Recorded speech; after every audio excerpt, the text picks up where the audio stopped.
तो कैसी है मेरी फैमिली। हेलो गाइस, आज हम बात करेंगे स्टूडेंट सब क्लास वीज़ा 500 के बारे में। ये सिर्फ ऑस्ट्रेलिया के लिए है क्योंकि मैं भी स्टूडेंट था वहाँ पे, तो मैंने सोचा कुछ आप लोगों को इंसाइट्स दी जाए। तो सबसे पहले हम बात करेंगे कि कॉस्ट ऑफ प्रोसेसिंग क्या होती है। जैसे मान लो आपने अभी +2 की है या बैचलर्स की है, हो सकता है आपने मास्टर्स भी करी हो, तो आप अप्लाई करना चाहते हैं सब क्लास 500 के लिए एज ए स्टूडेंट। तो सबसे पहले हम बात करेंगे कॉस्ट, एप्लीकेशन फ़ीस की क्या कॉस्ट होती है। तो गाइज़ इन्होंने अब थोड़ी सी फ़ीस बढ़ा दी है, अब $620 है, ऑस्ट्रेलियन डॉलर्स, जो रफली 35,000 रुपीज़ बनता है इंडियन। और ये सिर्फ एप्लीकेशन चार्जेस है, इसमें ना ही कोई यूनिवर्सिटी की फ़ीस इंक्लूडेड है, ना ही इसमें कोई एजेंट का कमीशन है, कुछ भी नहीं। ये आपको आउटराइट देने ही पड़ेंगे सिर्फ हर एप्लीकेशन के लिए। तो गाइस सेकंड चीज़ होती है ओवरसीज स्टूडेंट हेल्थ कवर। ये जो ओवरसीज स्टूडेंट हेल्थ कवर होता है ये मैंडेटरी होता है हर स्टूडेंट के लिए। अगर आप कोई भी स्टूडेंट वीज़ा पे जा रहे हैं 3 साल या 2 साल की स्टडी के लिए, चाहे 1 साल के लिए जा रहे हैं, तो ये कवर आपको यहाँ से लेके जाना पड़ेगा। और इसके लिए आप, मैं वेबसाइट डिस्क्रिप्शन में एक लिंक डाल दूँगा, उसमें आप देख सकते हैं कि आपको लगभग कितना पड़ता है। मैक्सिमम ये ऑस्ट्रेलियन डॉलर्स में कन्वर्ट करके बताएगा, बट यू कैन रफली convert it into Indian rupees. तो गाइस थर्ड चीज़ है आइल्स। बहुत सारे लोग इस चीज़ को लेके घबरा जाते हैं कि आइल्स में हमारे बैंड ना आए, क्या करेंगे, कैसे करेंगे, जो भी है। तो उसमें क्या होता है कि आपको 6.5 बैंड की रिक्वायरमेंट थी ऑस्ट्रेलिया की अभी तक की, जो कि एवरेज थी। यानी कि बैचलर्स में पहले 6 बैंड मांगते थे और मास्टर्स में 6.5 ईच की रिक्वायरमेंट, ओवरऑल की रिक्वायरमेंट थी, सॉरी। तो अब इन्होंने क्या किया है, पेंडेमिक की वजह से स्टूडेंट्स जा नहीं पा रहे हैं, तो इन्होंने क्या किया है, वो 6.5 की रिक्वायरमेंट और 6 की रिक्वायरमेंट को कम करके 5.5 कर दिया गया है। तो ये एक तरह से लुभाने का तरीका है आप लोगों को, बट फिर भी अगर आपने ऑस्ट्रेलिया ही जाना है तो this is the best time कि आप बाहर के लिए प्रेफर कर सकते हैं। बहुत सारे लोगों का ये कंसर्न भी होता है, खासकर इंडियन बॉयज़ का, कि फ़ंड्स कैसे शो कर सकते हैं हम, क्योंकि हो सकता है घर की थोड़ी प्रॉब्लम होती है कई बारी और हर कोई फाइनेंशियली सिक्योर नहीं होता। तो गाइज़ अब ऑस्ट्रेलियन यूनिवर्सिटीज़ में मेन चीज़ क्या है, कुछ ए लिस्ट यूनिवर्सिटीज़ होती हैं। इनमें क्या है कि ये थोड़ी सी ज़्यादा एफिलिएटेड होती हैं, मतलब कि इनकी मान्यता थोड़ी सी ज़्यादा होती है वहाँ पे। तो क्या होता है, कुछ कुछ यूनिवर्सिटीज़ में आपको फ़ंड शो नहीं करने पड़ते हैं। तो इसके लिए बेस्ट ऑप्शन ये है कि आप विज़िटर वीज़ा लगा के यहाँ से जाएँ और वहाँ पे बस ये शो करें कि हमें विज़िटर होके जाना है यहाँ से। वहाँ पे जाने के बाद आप उसको स्टूडेंट वीज़ा में कन्वर्ट करवा सकते हैं किसी ए लिस्ट यूनिवर्सिटी में जाके। अगर आप यहाँ से जाओगे डायरेक्टली स्टूडेंट वीज़ा पे, तो मैक्सिमम चांसेस ऐसे होते हैं कि आपको फ़ंड शो करने पड़ते हैं। ऑन एन एवरेज वहाँ पे लगभग 30 लाख का फ़ंड शो करना पड़ता है और वो लगभग 3 से 6 महीने तक पुराना होना चाहिए, to be on the safer side. तो गाइस अब हम बात करेंगे एलिजिबिलिटी, यानी कि कौन कौन लोग अप्लाई कर सकते हैं इस वीज़ा के लिए। तो ये कोई भी हो सकते हैं, +2 अगर आपने किसी भी स्ट्रीम में करी है वो कोई फ़र्क नहीं पड़ता। और बट अगर आप रिलेटेड फील्ड में जाना चाहते हो तो वो उसके लिए मैंडेटरी है कि आप मतलब रिलेटेड डिसिप्लिन से पढ़े हो। सेकंड है, जिन्होंने बैचलर्स की है वो मास्टर्स में जाना चाहते हैं। कुछ ऐसी हैं जिन्होंने मास्टर्स करी है वो मास्टर्स इन रिसर्च में जाना चाहते हैं। और कुछ ऐसे हैं जिन्होंने सिर्फ मास्टर्स के बाद डायरेक्टली पीएचडी में जाना चाहते हैं। तो ये सब क्राइटेरिया वाले लोग अप्लाई कर सकते हैं स्टूडेंट वीज़ा के लिए।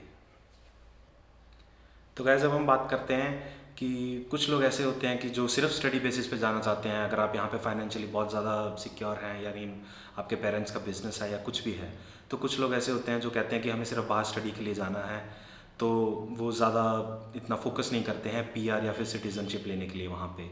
तो ऐसे लोग थोड़े से ज़्यादा फाइनेंशियली मतलब इंडिपेंडेंट होते हैं, वहाँ जाके भी ज़्यादा काम नहीं करते और बहुत कुछ नहीं करते। बट इंडिया में लगभग 80 से 90% लोग अगर यहाँ से जाएंगे तो वो सिर्फ पीआर और सिटीज़नशिप बेसिस पे ही जाना चाहते हैं कि हम जल्दी से जल्दी पक्के होकर वहाँ पे अपना कोई काम कर सकें या कुछ कर सकें।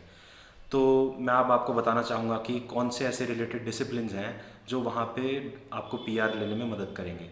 सबसे पहली बात गाइस, ऑस्ट्रेलिया एक ऐसी कंट्री है जो पॉइंट बेसिस सिस्टम पे काम करती है और वो पॉइंट बेसिस सिस्टम सिर्फ उन लोगों के लिए है जिनकी उनको ज़रूरत है।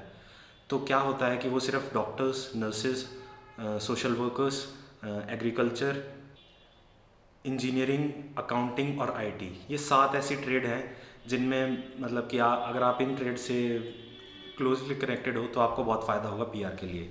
और फिर एक अलग कैटेगरी आ जाती है जो लोग +2 करने के बाद डायरेक्टली ट्रेड कोर्सेज या डिप्लोमा में जाते हैं, तो वो एक सेपरेट कैटेगरी है। तो गाइज़ मैं एक और सजेशन देना चाहूँगा यहाँ पे कि अगर आप किसी एजेंट के पास जाते हैं, किसी के पास भी जाते हैं, वो उनका काम होता है आपको पूरी सलाह ना देना, और वो आपको फोकस करते हैं कि सर एमबीए लेके चले जाओ, बहुत स्कोप है। तो गाइस मैं बताना चाहता हूँ, एमबीए में आप पीआर नहीं ले सकते। अगर आप एमबीए करके वापस इंडिया आना चाहते हो तो that is a good option, but फिर भी ऑस्ट्रेलिया में एमबीए बहुत महंगी है। मैं आपको सजेस्ट करूँगा कि आप उससे अलग जर्मनी या कनाडा या फिर न्यूजीलैंड भी जा सकते हैं, वहाँ पे थोड़ी सी सस्ती होती है बस, और कुछ फ़ायदा नहीं है। बाकी अगर आपको कोई एजेंट कह रहा है कि एमबीए कर लो या फिर इससे अलग किसी रिलेटेड डिसिप्लिन में आपको भेजना चाह रहा है, तो गाइस मैं फिर से बोलूँगा कि आप 2 बारी सोच लें इससे, वो रिलेटेड डिसिप्लिन लेने से पहले। तो एक और चीज़ होती है ऑस्ट्रेलिया में जिसे बोला जाता है एसओएल लिस्ट, यानी कि स्किल्ड ऑक्यूपेशनल लिस्ट।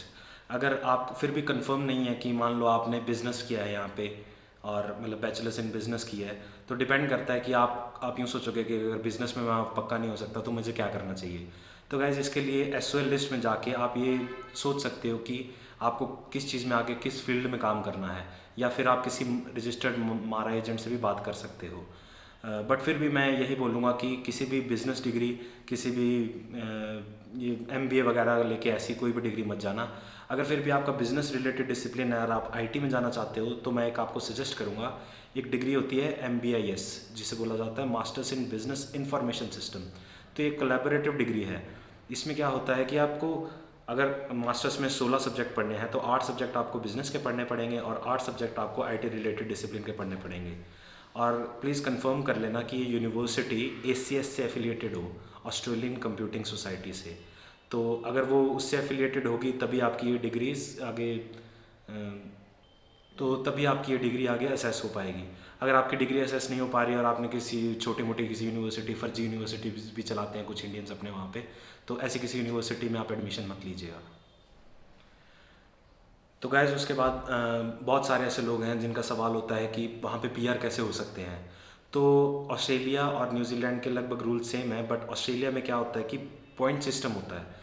वो पॉइंट्स डिपेंड करते हैं, आपको अपनी स्टडी के साथ एक्यूमुलेट करने पड़ते हैं, और किस वीज़ा सब कैटेगरी में आप वो पॉइंट्स कलेक्ट करते हो। तो ये टॉपिक हम कवर करेंगे किसी और वीडियो में।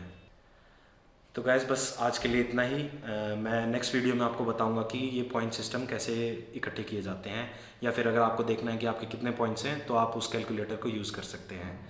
तो गैस बस like, share and subscribe to my YouTube channel.